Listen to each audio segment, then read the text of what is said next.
I'm Peter, and I want to talk to you about building durable AI agents, reliable, crash-proof, fault-tolerant AI agents with durable workflows.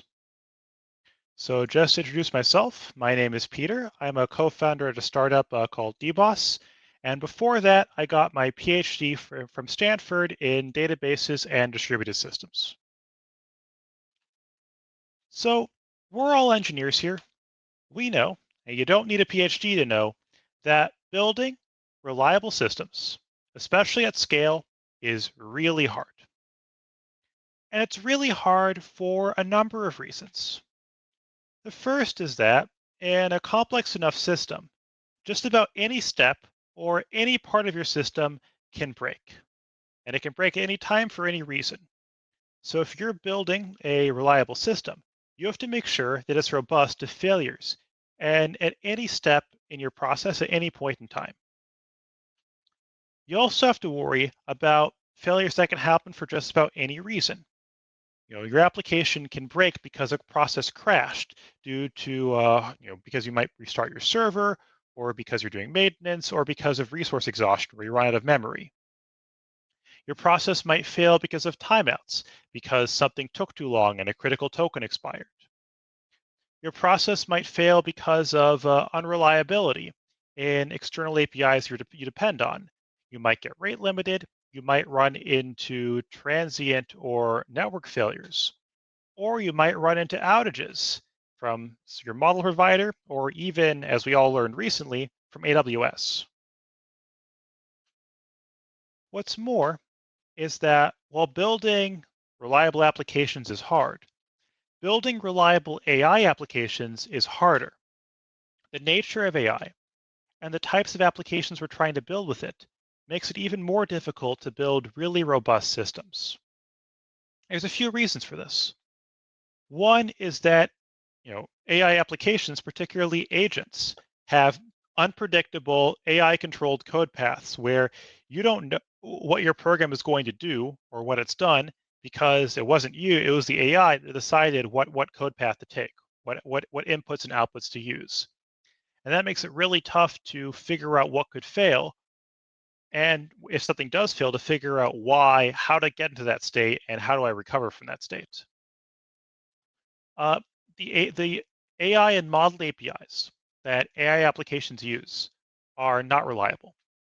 They are capacity limited, they're often rate limited, and there are frequent outages in even the biggest model providers like OpenAI or Anthropic.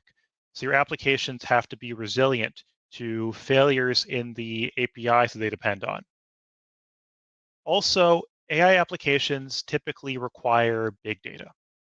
And that means that applications involve large scale, highly parallel distributed data processing that really increases the risk of a failure, where even if one individual data item is very likely to be processed successfully or very unlikely to fail, if you're processing 10 or 100,000 of these as part of a data pipeline powering an application, the chance that something somewhere fails gets fairly high.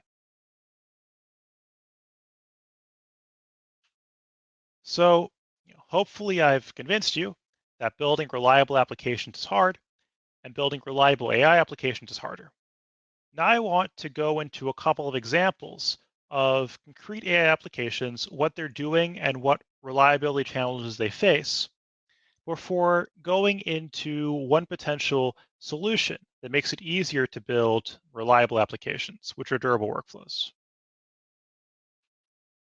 So the first example we'll look at is a deep research agent.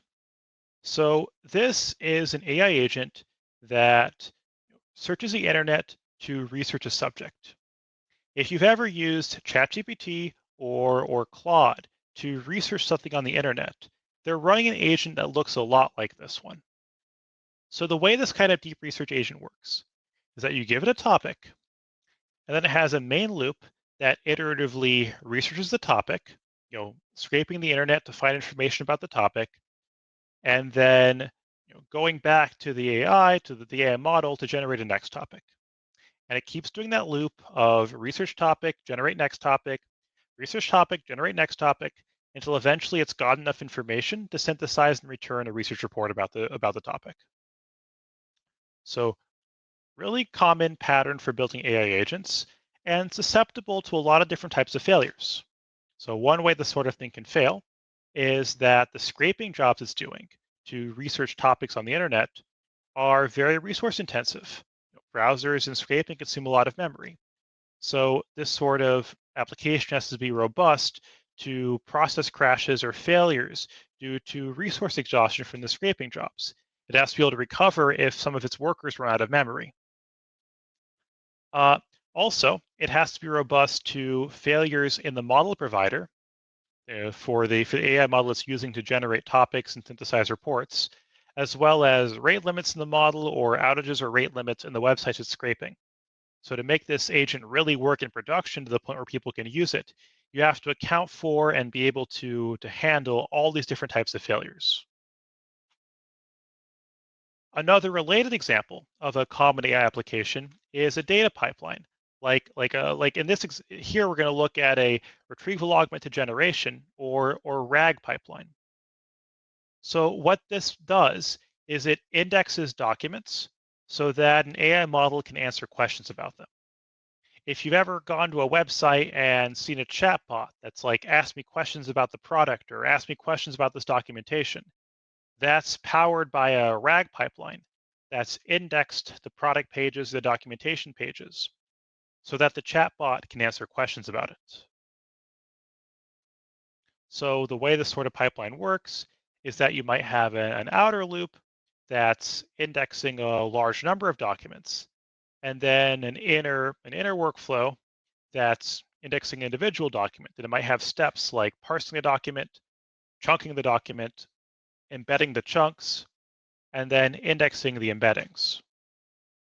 So if you're running an application like this, you still have to worry about a similar set of potential failures. Document processing is resource intensive, so you might have to worry about resource exhaustion. You're using models extensively, so you might have to worry about outages. But all these risks are exacerbated by the scale at which these pipelines typically run. You might be processing, tens or hundreds or thousands or millions of documents. So even if the risk of a failure on any individual document is small, the risk across a large pipeline could be quite high. And you really want to be resilient to those failures because you don't want to have to restart a multi-hour, 100,000 document processing job from the beginning if any one individual task breaks. So, you've seen what AI applications look like. We understand that they're tough to make reliable, but it's really important to make them reliable. So how do we do it? And the rest of this talk, I want to speak to one new tool that can really help, and that's durable workflows. So I'm going to talk about what they are, how they work, and how they can help build reliable AI agents. So the idea of durable workflows is that you write your program as a workflow of steps, and then you regularly save the progress of your program or the progress of your workflows and steps. You save it to a database so that if something goes wrong or fails, you can recover your program from those checkpoints and resume it from where it left off. The analogy I like to make is that this works like save points in video games. Like if you're playing a game, you regularly save your progress so that if you die, you can reload the last save and keep playing from where you died or from the last save. Similarly, if you're using workflows, your program regularly checkpoints its progress so that if it fails, it can reload and recover from the last completed step, the last checkpoint. One reason this abstraction of durable workflows works really well for AI applications is that AI applications are naturally natively workflows. Like if you look at an AI agent that has a main loop, that's a workflow. And that workflow is going to call a bunch of steps, which are the individual LLM calls and tool calls. So the main loop is going to do something like research topic, generate follow-up topic, research topic, generate follow-up topic. And that main loop is the workflow, and those LLM and tool calls like research topic, generate follow-up topics, and eventually synthesize report, those are steps. Similarly, for a data pipeline, there's an outer workflow that does the processing of a batch of documents. Then there might be nested workflows that process individual documents. And then the steps of those nested workflows might be operations like parsing, chunking, embedding, or indexing an individual document. So this high-level idea of workflows maps really well onto what the sorts of AI applications that people are actually building. So that's what workflows are like at a high level. But how do they actually work? How do you use workflows to build reliable AI applications? There's a couple different ways to do it, but the one I want to focus on today is building durable workflows as a library. So the idea here is that you install a durable workflows library into your application, and then you use that library to annotate workflows and steps. And the library connects to a database and checkpoints your workflows and steps in that database. So what that looks like is that you write, your workflows and steps as just regular functions in Python or whatever language, your favorite language. Here we use Python as an example. You then annotate or register workflows and steps, and then the library takes care of the rest. It takes care of the checkpointing and the recovery. So you can use workflows without re-architecting your application, without like really changing the way you do things, because like they can be provided entirely by a library that you can add in that's taking care of all this hard work of checkpointing and then recovery. So what the library actually does is when you start a workflow, the library will checkpoint its inputs to a database.